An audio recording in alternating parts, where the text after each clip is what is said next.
Hello, everyone, and welcome to McGill Cares webcast series supporting family and informal caregivers.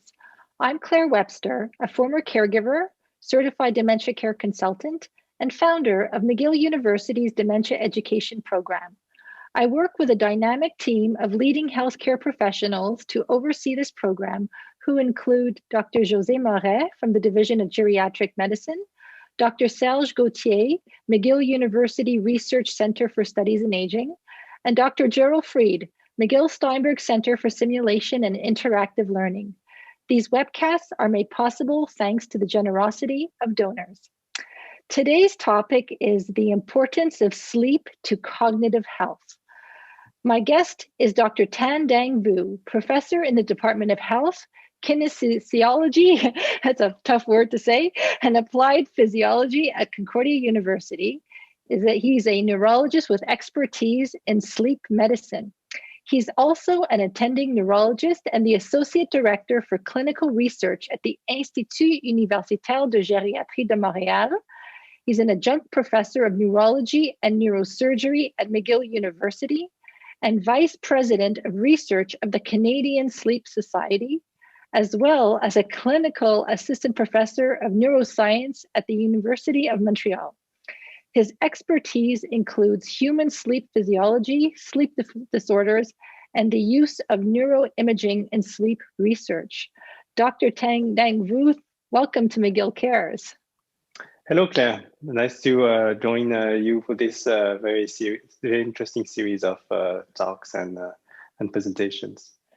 You have quite the CV. That's amazing. And I'm very happy to have you here because it seems like more than ever, there is so much, there's so much articles and discussion around the importance of sleep and how it relates to cognitive health.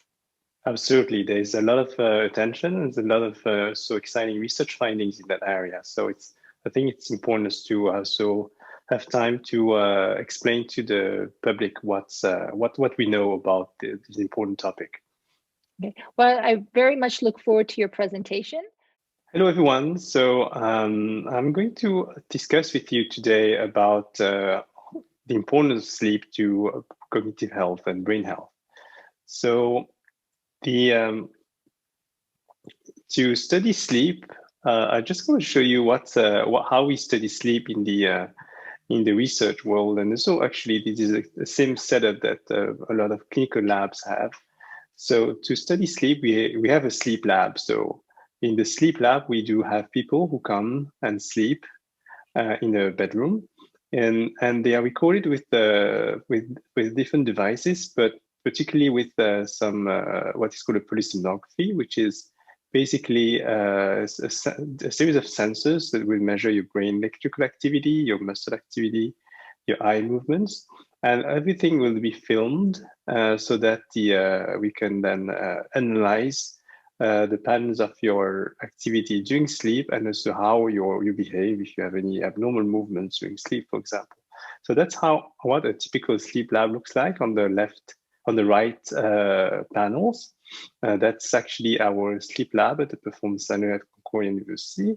And on our left side, you also see some neuroimaging devices that we use in our own research lab, because what we do is we trying to better understand the mechanism of sleep problems and how sleep impacts brain health, and using these different brain imaging devices where we can record brain activity and doing different tasks, even during sleep. And we can also have an idea of the connections between the different regions of the brain, for example. Okay, so the lab is actually located on two sites at the Performance Center, which you can see on the left side here, and the Centre de Recherche de l'Institut Universitaire de Gériatrie de Montréal in the central panel here. All right, so a question that often comes when I'm giving talks about sleep is, how much hours of sleep do I need? And so on this slide, which has been published, this data has been published by the National Sleep Foundation in the US, it shows you the approximate number of hours that people usually have hours of sleep, sorry, that people usually have across the lifespan. And as you can see from this slide, it varies a lot along the lifespan. So as probably most of you know, babies and young children have a lot of sleep. They do sleep a lot, the majority of the day. And then once you get to becoming a young adult, then your sleep duration tends to stabilize with an average between 7 to 9 hours of sleep that most adults would need. So this doesn't mean that everyone needs that. So some people would need less, some people would need more. So that's something important. That's what you see in light blue on the extremities. And now as we age, there is a tendency to have a slightly shorter sleep, as you can see. So from 7 to 9, it's becoming from 7 to 8, and some people even have 6 or even 5 hours of sleep.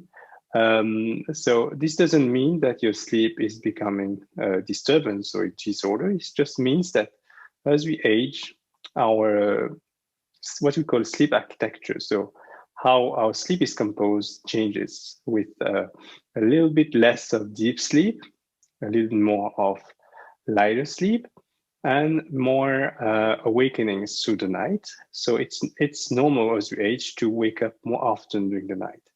So it's not something that should be bothering you in particular, except if it does have an impact on the way you're able to function during the day.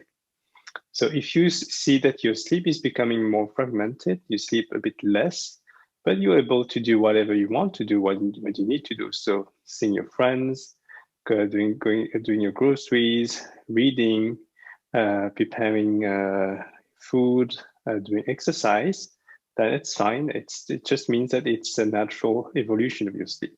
Now, if you're becoming tired, if you're becoming sleepy, or if you're really lacking a lot of attention, concentration, and become unable to do things that you would like to do during the day, so that becomes a sleep problem, a sleep disturbance, and that's what we're going to discuss a little bit today.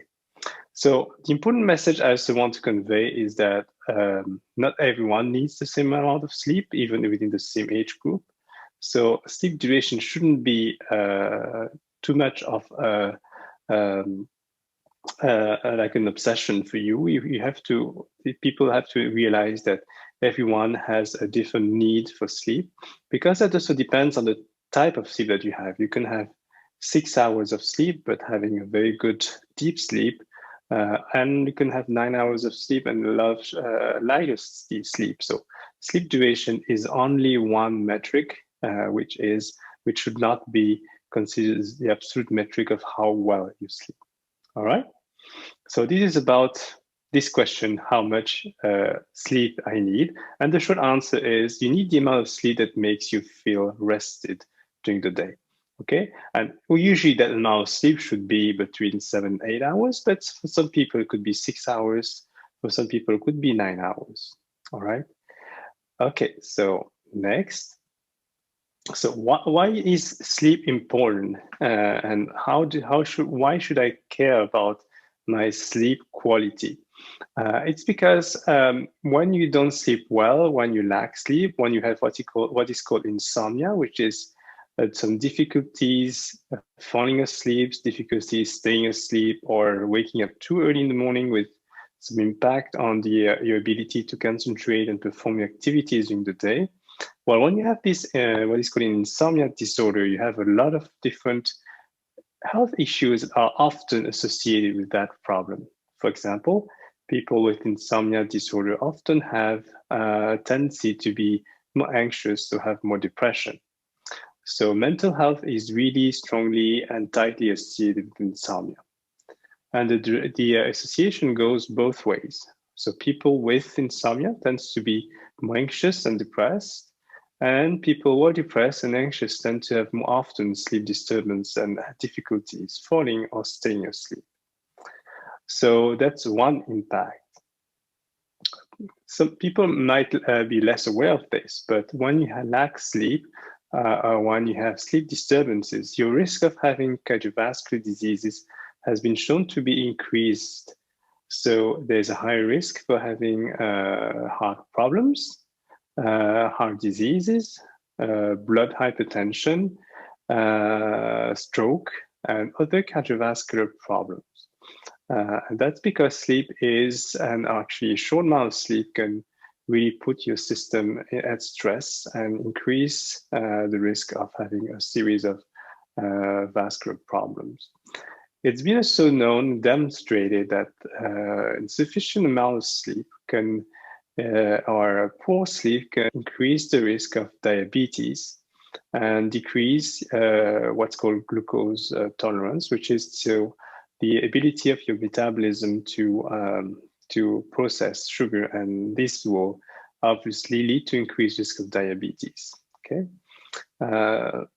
poor sleep can also change the way your brain communicates your need to feed and to eat, and this can lead also to an increase weight gain and sometimes to obesity with people having disturbed sleep. So what about cognitive functions? Because that's the main topic of today. So studies have shown that people who have insomnia disorders tend to have a variety of performance impairments at different cognitive domains. So it's not all domains of your cognitive functions that are affected, but primarily different domains such as what we call working memory, which is basically your ability of your brain to remember things on the short term to influence your actions and your decisions as you go during the day. That also actually includes the executive functions like problem solving, and also includes your declarative memory, which is your ability to recall new information, for example, things that you've learned at the news, things that people have said to you, something that you've read, new information, basically. So this has been shown to be impaired when you have a poor sleep quality. Now, what about the risk? That's a question I often have. What about the risk of having a dementia or developing Alzheimer's disease as we age? So you should be aware that the risk of dementia, is the main risk factor is age. So the older you get, the higher your risk is to have dementia. But that being said, studies have shown, and there's a couple of studies now have shown on a large number of subjects, like looking at a large number of people across a number of years, that when you have short sleep duration, when you have too little sleep for too long, so there's an increased risk of developing dementia decades later. And this is a risk that's increased even when you take into account the other risk factors. For example, the existence of other health risk factors, your education level, your smoking, different other risk factors of dementia taken into account. Sleep still persists as bringing an additional risk of about 30%, according to recently published study. So that's something that is significant. So it doesn't mean that when you have a bad sleep, you will necessarily have dementia. So that's very important to also not over worry about this. But this means that yes, sleep does contribute to the increased risk of having memory problems as we age. I just want to jump in here. So I want to jump in here because one thing that I just learned right now was the impact of a lack of sleep on cardiovascular health. I wasn't aware of that. And we know that there is a correlation between cardiovascular health and dementia. So it really, you could see kind of like the triangle where, a contributing factor to dementia is poor cardiovascular health. So if you're not sleeping well, it's almost like it it doubles your chances, right? Like, I mean, in the sense that, you know, your cardiovascular health is not well. It also can impact your cognitive health. So there really is a correlation between the three. That's a very good point. So, so that's something I haven't discussed it, but how is sleep affecting cognitive health? So there's different mechanisms and different pathways. Certainly, poor sleep will contribute to worse brain health through the comorbidities that I've shown, including cardiovascular disease, because it increases the risk of cardiovascular diseases. It's been shown also that during sleep, the circulation of some important system for clearing waste in your brain is changed. So basically, your brain produces a lot of different products, metabolites, so the resulting of its activity. And these products need to be cleared from the brain, and that there's a system which is called which has been coined the G lymphatic system. And what we know is that during sleep, the flow of that system for clearing the products from the brain is increased, and during wake it's decreased. So people have hypothesized that because of that, a short amount of sleep or poor sleep quality will decrease this flow and this clearance of different products from the brain metabolism in such a way that it will increase the risk of accumulation of different proteins, including one of the important proteins that some people know, which is the beta amyloid protein. The beta amyloid protein is one of the proteins that is involved in Alzheimer's disease. And we know that there is an association between the accumulation of this protein in the brain and the lack of sleep or poor sleep. And that's probably one of the mechanisms through which sleep contributes to poor brain health. All right. So there's also the mechanisms. I can also quickly explain that sleep has been shown now for over a lot of different studies that it is a very critical window for the consolidation of your memories. So when you learn new information, your memory goes through different stages. So it's encoded and then it's consolidated for a better recall afterwards. And this includes this involves the transfer of the information from certain regions of the brain, such as the hippocampus, which is really the place where your brain encodes new information, to other parts of the brain, the cortex, where your information is stored. And we know that during a sleep, there's a process of transfer of this information to those storage space, if you want, in the brain. So if you do cut your sleep, you will disrupt this process of being able to consolidate your memories for a better recall afterwards. So the relationship between sleep and cognitive health is obviously very complex because it involves different paths. It involves also not only the brain, but also the health in general and different other comorbidities. But certainly now it's clear that sleep is important for the brain.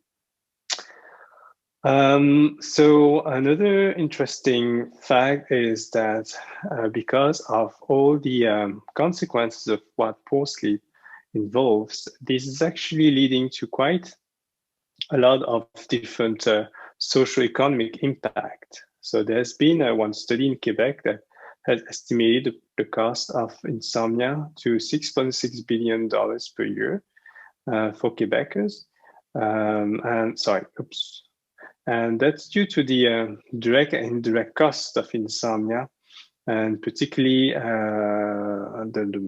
you can see on the right side, the largest portion being the loss of productivity due to insomnia.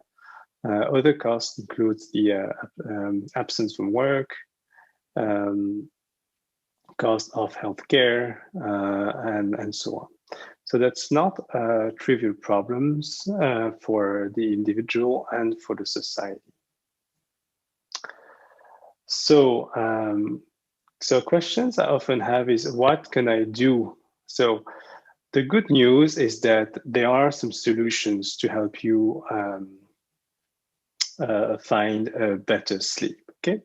So at first, there are different sleep problems. So in order to have to know which sleep intervention is the best suited for you, you need to talk to your healthcare professional to make sure that you don't have any other sleep problem. For example, if you stop breathing during the night, which is called sleep apnea, that would require a medical testing and a specific treatment with, especially with a machine called a CPAP, which will prevent you from stopping breathing at night. There's also the types of sleep disturbances. But if you have insomnia, so if you have difficulties falling or staying asleep, now the first and most important step is first to see whether you can change your sleep habits and behaviors to improve your sleep. And so there are different strategies to help you do that.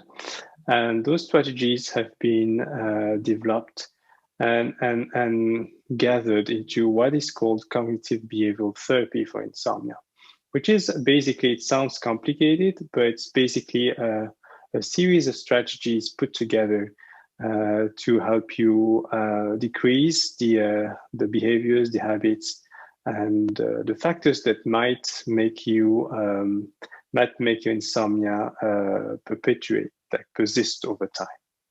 So on the right side, you see the different components that are usually covered in the cognitive behavioral therapy for insomnia. So typically, that's a therapy that has been developed for a session with a therapist, usually a psychologist trained for CBTI, either individually or in groups. But there's been a lot of developments in the recent years to make that therapy also available for the larger public without the need for a therapist in the first place. So this can be also learned through self-help therapy. And there are some manuals, books written for larger audience that will explain you in details what you could do.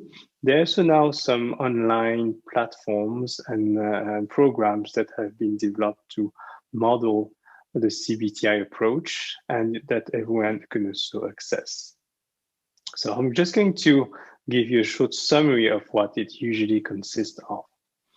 So, but before, I just want to highlight that CBTI, cognitive behavioral therapy for insomnia, has been shown is now recommended as first-line treatment for chronic insomnia across the different medical and psychological associations around the world. So it's really considered first-line therapy before medication. That's very important. And why? It's because it's been shown to work in about 2/3 of people, so which is quite a large amount of people who, within those who have sleep disturbances, sleep disruption or insomnia. So 2/3 of people would benefit from this. And the other reasons why it's considered first-line treatment is because it has very few side effects, obviously. So because it's mainly a change in your habits, so you're not risking to develop side effects. And finally, it's also the first-line treatment because it's been shown to the effects when it works. It's been shown to remain there for a long time. Okay, while with some medications, the effects tends to wane over time. So that's why it's important to consider this. So what can I do to implement to include some elements of this CBTI? So first, one of the first strategies is making sure that what we call sleep hygiene is well respected. So these can be for some people something that makes sense, but it's good to make sure that you actually implement those tips. First, it's important to maintain regular sleep schedules. So what's meant by regular is that you should try to go to bed and get out of the bed at about the same time, or approximately the same time every day.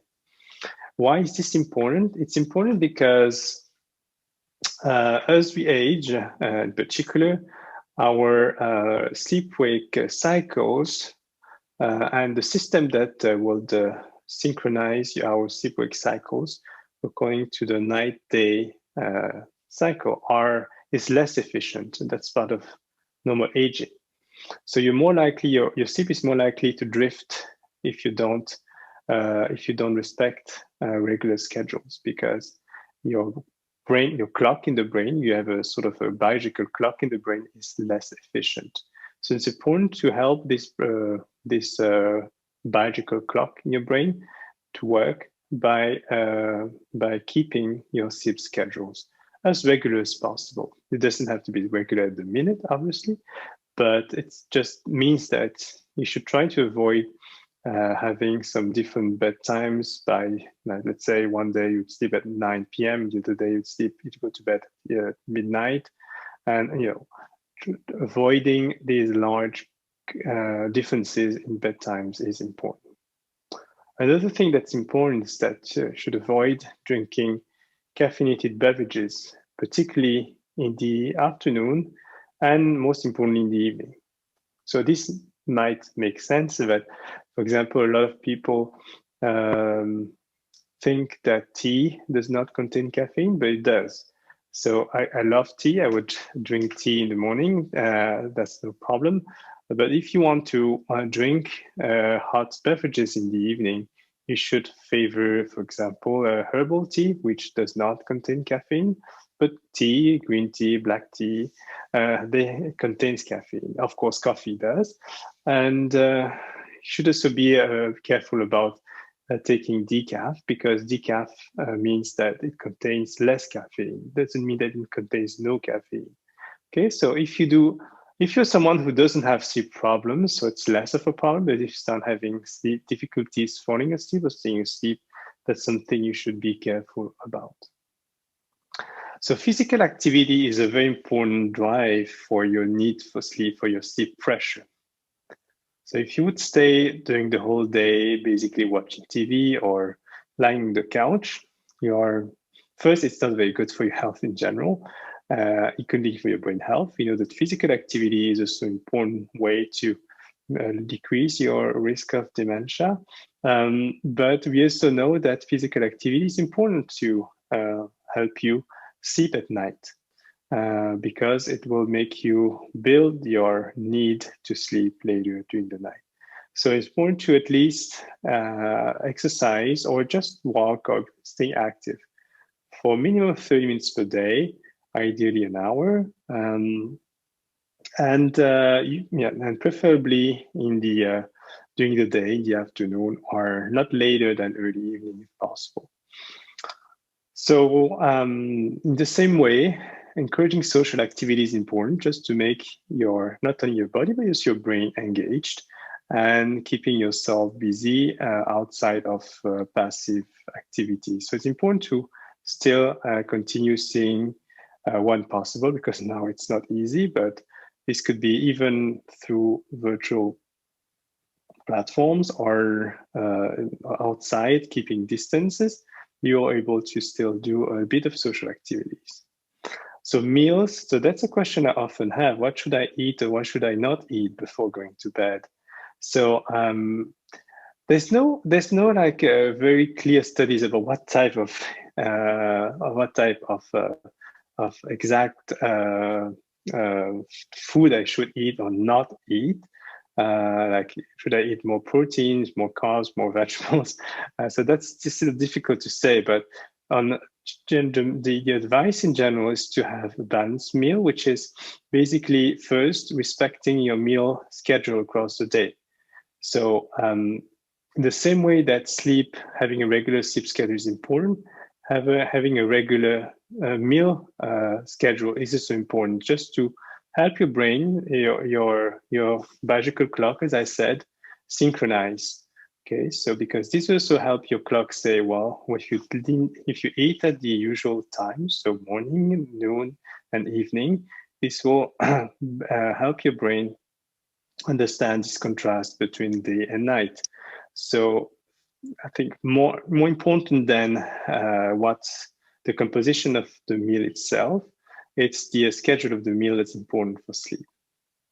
And balance means that obviously it's important to avoid, for example, having a very heavy dinner and fewer meals early during the day. It's better to have balanced meals without a disproportionate amount of food at night, for example, because this might disrupt your sleep. We know that eating too much might disrupt your sleep. I talked about caffeine in your meals. Should avoid also, and your drinks should avoid everything that is stimulating. And one thing that often people enjoy, and is alcohol, and particularly a glass of wine in the evening with dinner.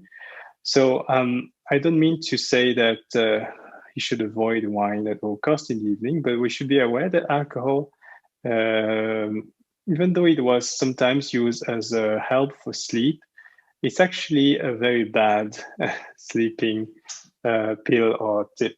It's been shown that alcohol actually makes you feel, a bit drowsy or sleepy. It is true, but what it will produce is it will produce a very fragmented sleep. So people, and that's something that you can easily testify. People go, oh, I know that if I drink alcohol, I'll have a very disrupted night sleep. I wake up during the night and in the morning I don't feel very refreshed. That's because alcohol might make you sleep quicker, but will disrupt your sleep architecture. So if you have sleep problems, it's important to limit the amount of alcohol in the evening. So 1 glass of wine sometime, dinner is fine, but I would not recommend more than 1 glass and not every day if possible. So bedroom environment, obviously this is something that makes sense, making sure that you're sleeping in a comfortable environment, the mattress is comfortable. Well, obviously, I mean, the advertisement you see on TV that try to convince you that your bed is everything that will affect your sleep quality is obviously overstated, but it's important to make sure that you sleep on a comfortable mattress and bedding.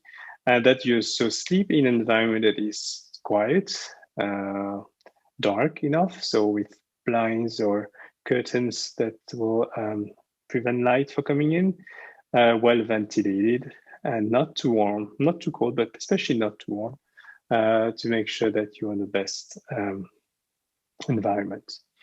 So another important aspect is nap, and that's often a question I have.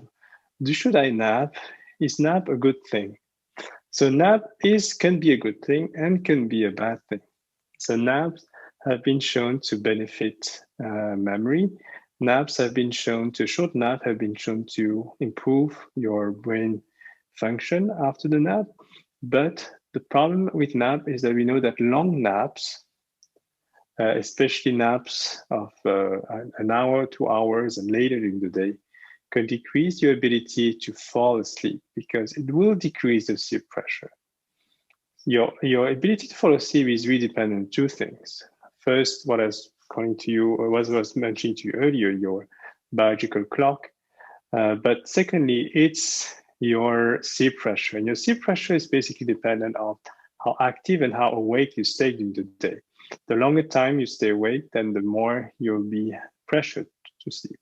If you do nap, you basically decrease your pressure for a bit, which is fine if you take a 15, 20, or max 30 minutes nap. But if you take an hour, 2 hours nap, you will significantly decrease your pressure for sleep for the night, and you'll have less ability to fall asleep and to stay asleep at night. So naps should be taken if you need a nap, you have to take it ideally not later than early afternoons, for example, after lunch, and for no longer than 20 or max 30 minutes. So if you take a nap and you know that you might be sleeping over that amount of time, please set your alarm clock in such a way that after 20 or 30 minutes, you will know that you have to get out of your nap.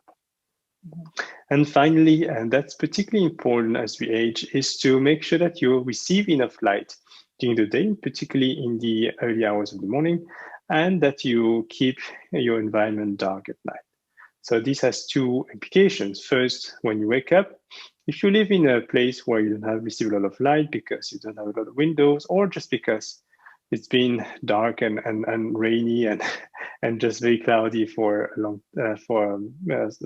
a lot of days, make sure to have enough light exposure. So usually the sunlight is the best. The sunlight is the best way to help you get enough light. Light is basically because your light is not only providing message about the visual information to your brain, it also activates the circuits that will promote wakefulness. So when you receive light, you actually help your brain wake up. So it's important to get enough light in the morning. So, and if needs be, especially as you age, you might need to purchase some light therapy devices that you can, for example, place on your table when you eat breakfast and keep your eyes exposed to light for an hour or so.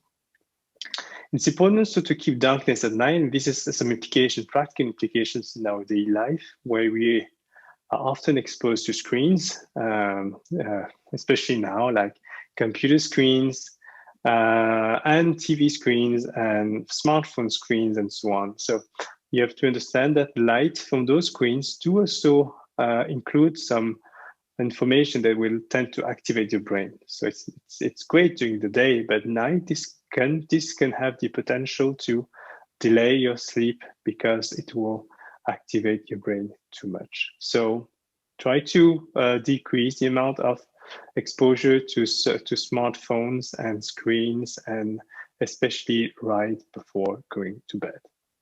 So Dr. Dang-Vu, I've got some questions regarding some of these points that you made. So many of us get into bed with watching Netflix or, our favorite show on our iPad or laptop. So what you're saying is that that's not a good idea to do that? So what I'm saying is that if you have difficulties to fall asleep or stay asleep, that's something that you might want to avoid. Especially too close to bedtime, and especially if you're watching something that is extremely, exciting or stimulating, like an action movie or something you're very engaged in terms of emotions. So you want to keep, you want to avoid that to some extent if you have sleep difficulties already. Mm-hmm. The next one is about the tea. So I am definitely a tea drinker at the end of the night, but I do buy teas where it says, like, for instance, there's one that's called Sleepy Time. And it recommends that you take it half an hour before you plan to fall asleep. The challenge that I find, though, is that I drink this tea, but then I wake up in the middle of the night a couple of times to go to the washroom. So yeah, exactly. It's supposed to keep you asleep, but at the same time, then it can interfere with our bladder. So how does that work? So that's a very good question. So actually, I know there are some teas like they're sold as sleepy time or something. Mm-hmm. So right now there's no evidence that any of those herbal products actually does have a consistent effect on helping you sleep. I guess that it's more the whole process of getting like a warm drink and then getting yourself comfortable that is really important to help you sleep. Now, what you mentioned is very important, is that if you drink too much drinks, then that you would likely wake up more often at night. So that's something important, especially as you age. Try to not drink too much liquid, and if you drink caffeinated beverages, that might also make you need to go to the bathroom even more. So that's something to take into account. So I would really encourage, if you have sleep difficulties, just drink maybe 1 cup of herbal tea earlier in the evening if possible. Try not to drink too much. And the most important thing is really to do something that will make you feel comfortable and detached from all your worries and concerns of the day.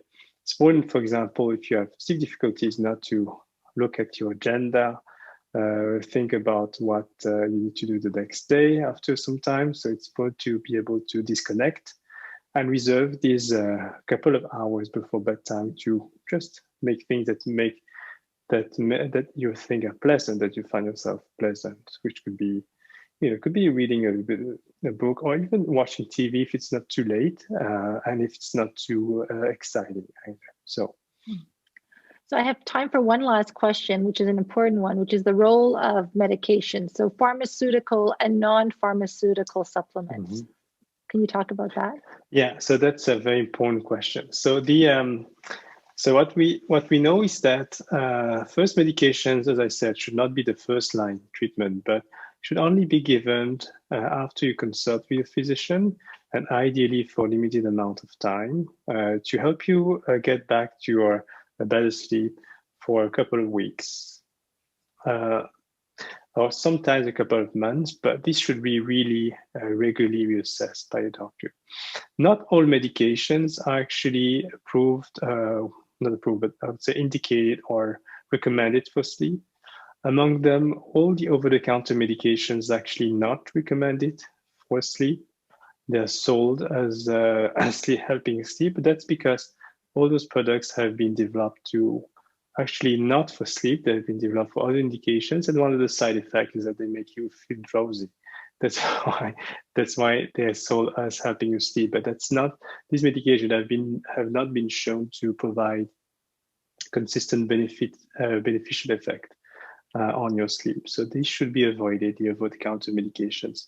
There are a couple of medications that are indicated specifically for insomnia. These are prescribed medications. And when taking them, it's important to take them at the lowest dose possible under medical monitoring and for a short period of time, if possible. And very important because I know that a lot of people out there have been taking these medications sometimes for years. It's never too late to try to stop those medications, but the key is to stop them very gradually over time. For example, if you've been taking benzodiazepines for years, you don't want to stop them quickly and over 1 week or 2 weeks, because this will fail and this will make you feel even more insomniac, and then you just become completely addicted to those medications. Mm-hmm. You'll notice that those medications after years, they don't really work anymore, but if you skip one night, you feel very terrible. So it's very important. The key to succeed in decreasing those medications, stopping them, and you should try to, because they have a lot of side effects, like even for your memory, for example, is to stop very slowly over periods of 2, 3, or even 4 months. And that's something that your pharmacist can help you with, or your family physician, to give you a very progressive withdrawal program. And this will really help you stop those medications that after years, they're usually not necessary or recommended anymore. Well, Dr. Dang-Vu, thank you so much for this really informative presentation on sleep. So talk to us a little bit about your studies and how people could get involved in sleep studies. So we have different studies going on in the lab where we are studying different aspects of our sleep. For example, one of our studies is to try to better understand insomnia and the effect of insomnia treatment, particularly with the cognitive behavioral therapy for insomnia. So we're actually currently recruiting. If you have difficulties falling asleep or staying asleep, and if you're aged between 25 and 65 years old and don't take any medications, you can contact us at this number or this email, insomnia.concordia@gmail.com. It's quite easy to remember, insomnia.concordia@gmail.com. And we'll be providing you more information about the study, during which you'll be able to sleep in the lab and also receive a therapy free of charge. We also have studies that are for older people and also young ones. We're trying to look at the differences in sleep and how sleep is differently important for memory between young and older people. So if you're aged between 18 and 30 or between 55 and 85 years old, and you don't have a sleep problem, but you just want to contribute to a better understanding of an importance of sleep, then you can contact us. The email below, concordiasleepstudy@gmail.com. So concordiasleepstudy@gmail.com, and we'd be happy to provide you more information. And finally, if you are among those people who have been taking medication for years, and you age above 60 years old and over, and you'd like to participate in research, we do have a research program in which we do provide the therapy and help people decrease their medication over a 16-week program. So you can contact us if you're taking medication like benzodiazepines or zopiclone, zolpidem, and the email is below. It's our research coordinator, Ms. Caroline Desrosiers at the IUGM.qc.ca. So you have the information below. Please contact us. If you do contact us with another of the other contact information, we'll be redirecting you to the right study anyway, so don't worry too much. But we do have different studies, and if you would like to contribute to our better understanding of sleep problem and how they impact brain health, please feel free to contact us. Thank you. Dr. Dang-Vu, thank you so much for this very, very informative presentation today. As I mentioned earlier, there's so much information right now out there in the news about the correlation between sleep and cognitive health. So it was very enlightening. Thank you for joining us today. My pleasure. Thank you for having me, Claire, and I'd be happy to discuss that further with you on another occasion if needs be. Okay, thank you. So please join me on Wednesday, July 7th for the topic of understanding early onset dementia. My guest is Dr. Pedro Rosaneto, Professor of Neurology at McGill University and the Director of the McGill University Research Center for Studies in Aging. This webcast is an initiative of the McGill Dementia Education Program, which is funded by private donations. If you would like to make a contribution to our program or for more information, please visit us at mcgill.ca/dementia. And if you would like to join our mailing list and stay connected on all of our upcoming educational events, please email us at dementia@mcgill.ca. Thank you for watching.